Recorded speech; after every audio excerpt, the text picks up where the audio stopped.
that that's the way your life can become. When you open up to your purpose, then everyone around you reflects that, you know. It's like it's just radiating out around you. So it's been fun for me to travel with singer-songwriters, and they seem to receive a lot of songs when they're traveling with me or being with me, and it's just a joining of purpose, you know, where the channel is open and we're ready, open to receive, open to share, open to extend. It's really beautiful how that works. It's just like a collaborative effort.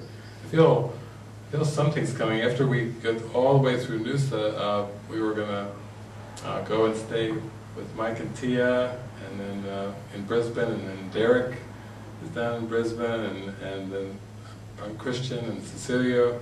They said, well, we got a house in Brisbane that's very close to your house, and so it's like, it's interesting just to watch as we flow along.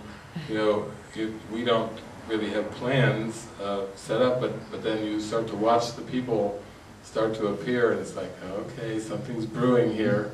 And that's the way that it generally goes, you know, just people come together in kind of spontaneous configurations, like we're doing here. And our breakout lunchtimes, we have breakout sessions. I think those are going very well. Everybody's getting a chance to really, in a smaller group, to express at lunchtime, and every day it's a little different configuration, but in little groups out here on the couches, and walking, meeting people, you know, it's like you can just see how gently the Spirit goes before you and just brings to you that which will bring a blessing.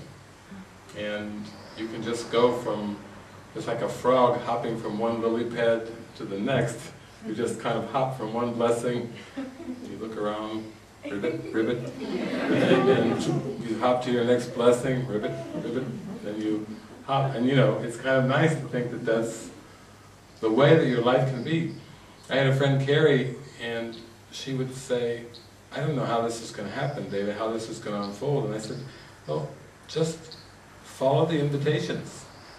And she said, well, you've been doing this for many, many years, and you just get so many invitations, and it's easy for you to follow the invitations because you get so many. But she said, I don't get invitations, and I can't imagine my life following the invitations. And I said, well, you just watch and see. It's the same for me, it's the same for all of us. It's like God is the same, love is the same. It doesn't play favorites, you know. The invitations will be there, and that's exactly how her life unfolded. She was like, called me up and I got my first invitation. Said, very good. Now just stay with your heart, and you'll know how long to stay. And then when that next invitation leaps up, then make your jump, and then leap to the next invitation and the next.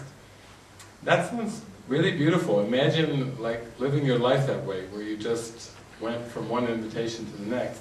And sometimes it doesn't always have to be seemingly another person, you know, you just get this soft little prompt in your heart. It's time to do this, or it's time to do that. It's very obvious, you know, you don't even have to try to figure it out or analyze it. It's just like, I'm supposed to do this, okay? I don't know why, and then you do it, you make your little leap to your next lily pad, and you splash down in the joy, and you go, great. I'm glad I sprung for that one. And that's how we get taken back into the kingdom of heaven within us, you know, it's through invitation.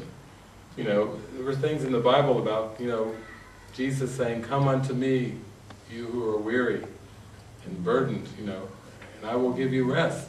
It's like those beautiful scenes of Jesus with those wide open arms, like, come on.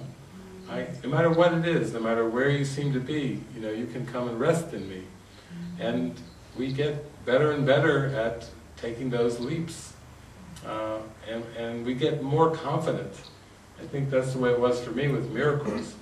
When I first read A Course in Miracles, it was like, me? You want me to be a miracle worker? Are you sure you're choosing me, you know, instead of this one or that one? And I think for a lot of people the common thing is, am I ready? Are you sure you made this choice? You know, and it's like, yes, I'm sure. the feeling that came with my yes, I'm sure is that it's that Jesus was saying, I will perform them through you. You're ready now, which really cuts into the ego's plan of delay and procrastination. You know, I'll be ready when, you know, as if we can delay and delay, and actually Jesus was saying, oh, I'm ready now. I'm the one that's going to do them through you. You just have to have that little bit of willingness. So I said, okay, we'll give it a try. And then you have a positive, wonderful experience, and you go, wow, that was pretty easy. Let's try this again, and then again. And just like when you're a child learning how to ride a bike, or learning something new, you know how a child is when a child has a success. As soon as that bike starts to go and balance and roll, the glee in the child's eye. I can ride a bike! Mom, Dad, watch! Look at me! It's the same with miracles. You know, it's before you know it, you know, it's like you can actually do it. And it's, you know, it's not like, it's just like, not like Bruce Almighty where you have to like, you know, part the Red Sea or part a, you know, he does it in a restaurant with a cup of tomato soup, a bowl of tomato soup, you know. He goes like this, and then you see the sides of the tomato soup going up against the bowl, and ah! You know, like he's really thrilled when he, I guess if you could part the tomato soup, but it's not like you're aiming for like supernatural kind of experiences. I mean, at times they do feel like you're lifted up in some way, and time and space are reconfigured in some way, because you may have that feeling like, what just happened? Or you feel like there was no passage of time at all.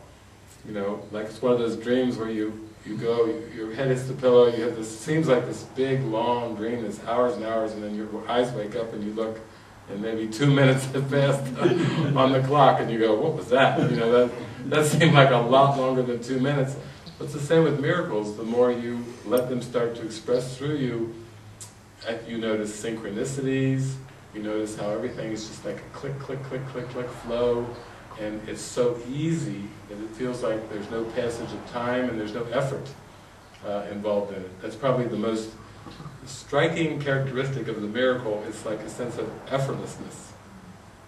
It's like these gatherings. I mean, people say, do you do anything at all to prepare for these gatherings? No, I really don't. It would be like not doing your homework and just showing up and turning in whatever you've got, a blank sheet, and the teacher going, very good. That's spectacular. You know, it's the non-preparation that is what the miracle is about.